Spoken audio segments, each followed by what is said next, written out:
So friends, आज हम इस वीडियो में प्रेगनेंसी एंड एम्ब्रियोनिक डेवलपमेंट के बारे में बात करने जा रहे हैं। ये जो टॉपिक है ये आपको दिया हुआ है ह्यूमन रिप्रोडक्शन, क्लास 12 की एनसीईआरटी में ह्यूमन रिप्रोडक्शन करके एक हेडलाइंस बनाया हुआ है उन्होंने। यहाँ पे बेसिकली हमें कुछ हार्मोन्स के बारे में डिस्कस करना है।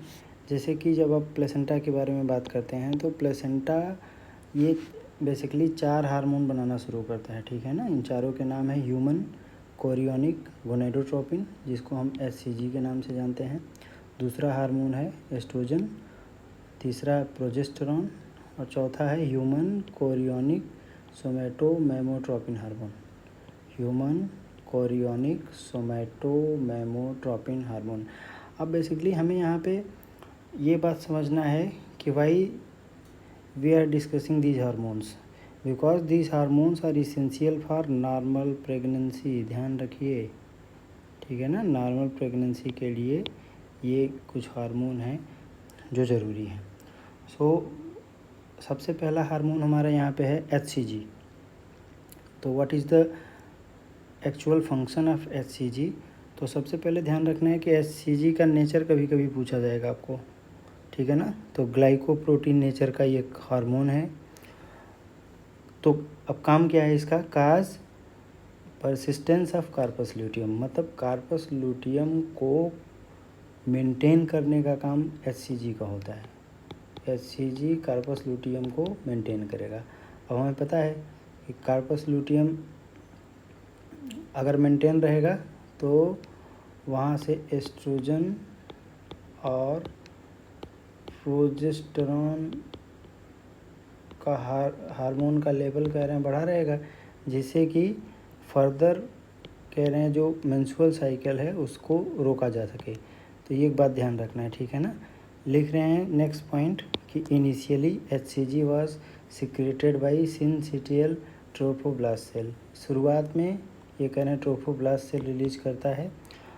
एंड एचसीजी यहाँ पे हमने लिख रखा है कि एचसीजी जो है वो कार्पस ल्यूटियम को मेंटेन करता है, जिससे कार्पस ल्यूटियम एस्ट्रोजन प्रोजेस्टेरॉन को ये ध्यान में रखना है, ठीक है ना।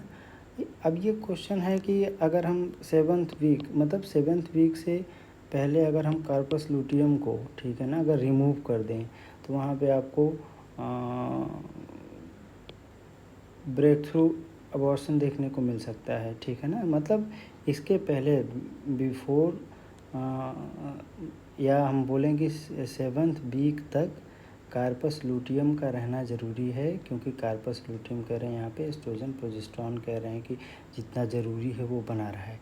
इसके बाद कह रहे हैं कि प्लेसेंटा कह रहे हैं जो एस्ट्रोजन और प्रोजेस्टेरॉन जितना चाहिए वो कह रहे हैं कि वो कंट्रोल कर ले जाएगा, ठीक है ना। अगर इससे पहले कह रहे हैं कार्पस ल्यूटियम को कुछ होता है तो वहाँ पे कह रहे हैं प्रेगनेंसी टर्मिनेट हो सकती है। और एक और इम्पॉर्टेंट फंक्शन होता है एचसीजी, कह रहे हैं कि अगर मेल चाइल्ड होगा तो वो एचसीजी हार्मोन जो है वो फीटस के अंदर टेस्टिस में वो टेस्टोस्टेरोन को के प्रोडक्शन को क्या करता है? स्टिमुलेट करता है। ध्यान रखना, ठीक है ना। अब नेक्स्ट पॉइंट है यहाँ पे फीटो प्लेसेंटल यूनिट, मतलब फीटस और प्लेसेंटा दोनों मिल के क्या करते हैं? दोनों मिल के कोलेस्ट्रॉल कह रहे हैं सिंथेसाइज करते हैं, और वो कोलेस्ट्रॉल डिफ्यूज़ होके कहाँ आता है? प्लेसेंटा में आता है। फिर प्लेसेंटा के अंदर कुछ प्लेसेंटल एंजाइम इसके ऊपर काम करते हैं और वहाँ से कह रहे हैं ये क्या बनाना शुरू करता है? प्रोजेस्टेरॉन। ध्यान रखना, ठीक है ना। और नेक्स्ट है हमारा कि एस्ट्रोजन का क्या फंक्शन है। तो यहाँ पे लिखा है सबसे पहला function enlargement of the mother uterus, mother के यूट्रस को क्या करता है? एनलार्ज करता है। नेक्स्ट है enlargement of mother breast and ductal structure. ये डक्टल स्ट्रक्चर कह रहे हैं मदर के कि जो मेमोरी ग्लैंड है उसके अंदर जो डक्स का जो फॉर्मेशन होता है जहाँ पे बाद में लैक्टेशन होना है, उसको कह रहे हैं कि उसको ये कौन कंट्रोल करता है? एस्ट्रोजन कंट्रोल करता है। नेक्स्ट पॉइंट है हमारा enlargement of female external genitalia. Female external genitalia को इनलार्ज करने में हेल्प करता है। नेक्स्ट है काम प्यूबिक सिम्फाइसिस रिलैक्स, मतलब प्यूबिक सिम्फाइसिस को रिलैक्सेशन, कौन? एस्ट्रोजन। नेक्स्ट हार्मोन हमारा प्रोजेस्टेरॉन। प्रोजेस्टेरॉन का पहला फंक्शन हमने मेंशन कर रखा है कि कंट्रैक्टिबिलिटी ऑफ यूटरस, ठीक है ना, कंट्रैक्टिबिलिटी ऑफ यूटरस, मतलब ये कह रहे हैं कि यूटरस के कंट्रैक्टिबिलिटी को प्रिवेंट करता है, ध्यान रखना, ठीक है ना, जिससे कि अबॉर्शन को प्रिवेंट किया जा सके, पहला पॉइंट। दूसरा है कि ये मॉरुला और ब्लास्टोसिस्ट को न्यूट्रिशन प्रोवाइड करता है, और सेल क्लीवेज का जो क्लीवेज मतलब कह रहे हैं कि एक सेल से दो सेल, दो सेल से चार सेल, चार सेल से 8 सेल, वो जो स्पेशल टाइप का माइटोसिस होता है यहाँ पे, उसको नाम दिया जाता है क्लीवेज। तो वो जो क्लीवेज प्रोसेस है उसको भी प्रोजेस्टेरॉन क्या करता है? प्रमोट करता है। नेक्स्ट है ह्यूमन कोरियोनिक सोमैटोमेटोट्रोपिन। ये तीसरा हार्मोन था ना, इसको कभी कभी HPL के नाम से भी जाना जाता है, ह्यूमन प्लेसेंटल लैक्टोजन। तो ये देखिए यहाँ पे सोमैटो, सोमा का मतलब रिलेटेड टू बॉडी, ठीक है ना, act as growth hormone, act as growth hormone. और नेक्स्ट ज़रूरी काम है मतलब HPL या ह्यूमन कोरियोनिक सोमैटोमेटोट्रोपिन का, कि ये मदर के बॉडी में ग्लूकोज के यूटिलाइजेशन को क्या करता है? घटाता है। देखिए, अगर मदर की बॉडी में ग्लूकोज का यूटिलाइजेशन कम होगा, मतलब क्या होगा कि ज़्यादातर ग्लूकोज किसको मिलना है? फीटस को मिलना है, ठीक है ना। और दूसरा काम ये है कि ये इंसुलिन के काम करने का जो तरीका है उसको क्या करता है? ये कम करता है। अगर इंसुलिन कह रहे हैं ज़्यादा काम करेगा, यानी इंसुलिन ज़्यादा सेंसिटिव होगा, तो आपको क्या देखने को मिलेगा कि ग्लूकोज को कन्वर्ट करा दिया जाएगा किसमें? ग्लाइकोजन में। तो कुल मिला के यहाँ पे ध्यान देना, ये जो ग्लाइकोजेनेसिस वाली घटना है, इसके लिए रिस्पॉन्सिबल हार्मोन कौन होता है? इंसुलिन होता है। तो इंसुलिन कह रहे हैं कि ये जो हमारा ह्यूमन प्लेसेंटल लैक्टोजन है, ये इंसुलिन की जो एक्टिविटी है उसको कम कर देता है, जिससे कि एक तो ग्लूकोज ग्लाइकोजन में ना कन्वर्ट हो, दूसरा कह रहे हैं कि ये ग्लूकोज के यूटिलाइजेशन को मदर के बॉडी में क्या करता है? कम करता है, जिससे कि मैक्सिमम ग्लूकोज किसको मिल सके? फीटस को मिल सके। नेक्स्ट है कि ये release of free fatty acid, ये कह रहे हैं फ्री फैटी एसिड को रिलीज कराते हैं। तो जब ज़्यादातर कह रहे हैं मदर का जो ग्लूकोज है वो अगर फीटस को मिलेगा तो मदर को भी एनर्जी, मदर की जो मेटाबॉलिक एक्टिविटी है उसको भी करें कंटिन्यूस चलते रहना है। तो ये यहाँ पे जो फैटी एसिड है वो किसकी तरह काम करता है? अल्टरनेटिव सोर्स ऑफ एनर्जी की तरह काम करेगा, ठीक है ना। अब ध्यान, ये नेक्स्ट पॉइंट है कि पिट्यूटरी के जैसे एडिनोकार्टिकोट्रोपिक हार्मोन, थायरोट्रोपिन एंड प्रोलैक्टिन, ये सब इन तीनों का लेवल क्या होता है? बढ़ता है। और FSH LH का जो कंसंट्रेशन है वो कह रहे हैं इसकी ज़रूरत ही नहीं है, क्योंकि फॉलिकुलर डेवलपमेंट नहीं होना है, तो फॉलिकुलर स्टिमुलेटिंग हार्मोन की कोई ज़रूरत नहीं है। अब ये काम कौन करता है? तो वो जो बढ़ा हुआ एस्ट्रोजन, देखिए ये जो बढ़ा हुआ एस्ट्रोजन और प्रोजेस्टेरॉन का जो लेवल है वो क्या करता है कि इनका बढ़ा हुआ लेवल वो क्या करता है? FSH और LH को क्या करते हैं? सप्रेस करके रखते हैं, ठीक है ना। नेक्स्ट है कॉर्टिकोस्टेरॉइड्स में, जैसे ग्लूकोकॉर्टिकॉइड्स। तो ग्लूकोकॉर्टिकॉइड्स क्या करता है? ये एमाइनो एसिड की मोबिलिटी को बढ़ाता है, ठीक है ना, जिसकी वजह से helps in synthesis of tissue in foetus. Foetus के अंदर कह रहे हैं टिश्यू बनना है, तो उसके लिए कह रहे हैं कि जो रॉ मटेरियल की ज़रूरत पड़ेगी उसके लिए ग्लूकोकॉर्टिकॉइड यहाँ पे काम करता है। और नेक्स्ट काम है इंक्रीज पैराथायरॉयड हार्मोन। इफ़ कह रहे हैं कि mother diet is insufficient in calcium, मतलब अगर मदर अपने खाने में कह रहे हैं कम कैल्शियम कह रहे हैं ले रही है ना, तो वहाँ पे क्या होगा?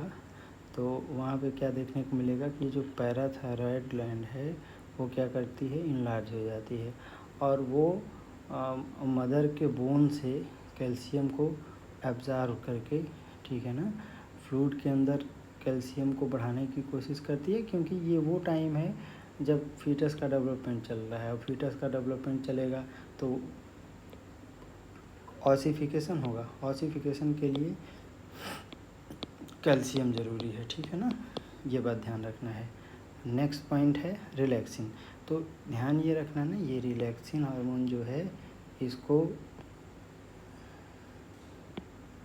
ये रिलैक्सिन हार्मोन जो है इसको ओवरी भी रिलीज़ करती है, ठीक है ना, और प्लेसेंटा दोनों मिलके बनाते हैं।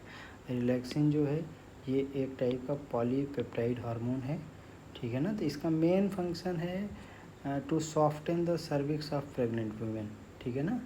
और बाकी ये जो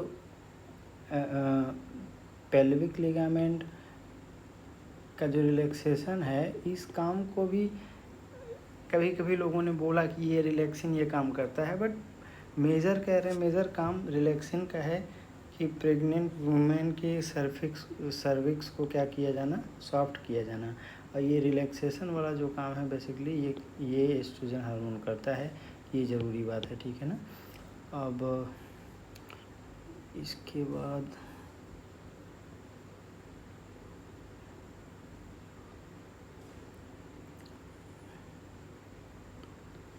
यही वाला टॉपिक है हमारा, ठीक है ना। तो इसको एक बार हम ध्यान से देख लेते हैं। लिख रहे हैं कि after implantation finger like projection appears on the trophoblast called chorionic villi. मतलब ये जो आपने देखा होगा कि ट्रोफोब्लास्ट आउटर लेयर बनती थी और इनर सेल मास, ठीक है ना, इनर सेल मास। तो ट्रोफोब्लास्ट जो है, ठीक है ना, वो कह रहे हैं कि कोरियोनिक विलाई, और विलाई का काम होता है सरफेस एरिया को इंक्रीज करना, ध्यान रखना है, ठीक है ना। Which are surrounded by the uterine tissue और maternal blood. The chorionic villi and uterine tissue become interdigitate, मतलब होता है फिंगर लाइक, जैसे कि आपने ऐसा कुछ स्ट्रक्चर देखा होगा ना, ठीक है। ये जो ये क्रॉस बनता है इसको बोलते हैं inter digitation. They interdigitate with each other and jointly form a structural and functional unit between developing embryo or fetus and maternal body called placenta. The placenta facilitate, देखिए placenta का काम क्या क्या है। तो placenta facilitate करता है supply of oxygen and nutrient to the embryo and also removal of carbon dioxide and excretory waste material produce by the embryo. मतलब एम्ब्रियो के अंदर जो भी एक्सक्रीटरी वेस्ट बनेगा, ठीक है, वो एम्ब्रियो से मदर को दिया जाएगा, और मदर से करें जो ग्लूकोज है, जो न्यूट्रिएंट हैं, वो किसको सप्लाई होगी, एम्ब्रियो को, ठीक है ना। The placenta is connected to the embryo through an umbilical cord-like structure which helps in the transport of substances to and from the embryo. Placenta also act as endocrine tissue, जिसके बारे में हमने detail में discuss किया है video के शुरुआत में, and produces several hormones like HCG, human chorionic gonadotropin, human placental lactogen, estrogen, progesterone, ठीक है ना। In the later phase of pregnancy, a hormone called relaxin is also secreted by the ovary. Let us remember that HCG, HPL and relaxin are produced in women only during pregnancy. क्यों? क्योंकि हमने देखा कि ये HPL है, HCG है या relaxin है, ये हार्मोन बनाता कौन है, हार्मोन बनाता कौन है, तो ये प्लेसेंटा। तो प्लेसेंटा का डेवलपमेंट कह रहे हैं कि कब होगा, जब प्रेगनेंसी होगी। तो जब प्रेगनेंसी नहीं होगी तो फिर उस कंडीशन में आपको ये सारे हार्मोन गायब दिखेंगे, ठीक है ना। Produce only during pregnancy. In addition during pregnancy the level of other hormone like, देखो, estrogen, progesterone, estrogen, progesterone, cortisol में जैसे हमने ग्लूकोकॉर्टिकॉइड्स के बारे में बात किया, prolactin and thyroxine etcetera increase several folds in the maternal blood. Increased production of these hormones is essential for supporting the fetal growth, metabolic changes in the mother and maintenance of the pregnancy, ठीक है ना। तो इतनी बात आप ध्यान रखिए। Thank you so much, मिलते हैं नेक्स्ट वीडियो में।